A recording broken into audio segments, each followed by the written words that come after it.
ఎన్ని తిన్నా కడుపుబ్బరం లేకుండా తినే కొద్దీ తినాలనిపించే జొన్న పిండితో జంతికలు ఎలా చేయాలో ఈ వీడియో.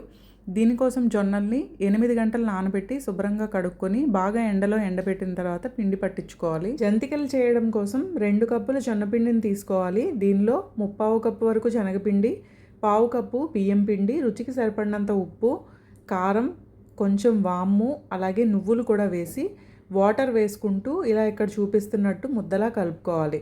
తర్వాత జంతికలు వేసుకునే గొట్టానికి కొంచెంగా ఆయిల్ గ్రీస్ చేసుకుంటే పిండి దానికి అంటుకోకుండా జంతికలు బాగా వస్తాయి.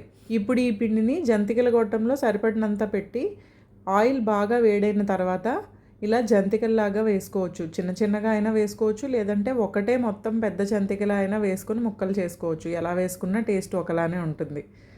ఇలా జంతికలన్నీ వేసుకున్న తర్వాత రెండో వైపుకు కూడా టర్న్ చేసుకొని బాగా ఫ్రై చేసుకోవాలి. ఈ ఫ్రై అయింది అని మనకి ఎలా తెలుస్తుంది అంటే ఆయిల్లో వచ్చే ఆ ఫోమ్ అనేది తగ్గిపోయింది అంటే జంతికలు ఫ్రై అయిపోయినట్టే. ఇప్పుడు ఒక్కొక్కటిగా తీసుకొని ఆయిల్ స్ట్రెయిన్ చేసుకొని సర్వ్ చేసుకుంటే చాలా టేస్టీగా ఉండే క్రిస్పీగా ఆయిల్ కూడా తక్కువగా పీల్చే జొన్న జంతికలు రెడీ అయిపోయినట్లే.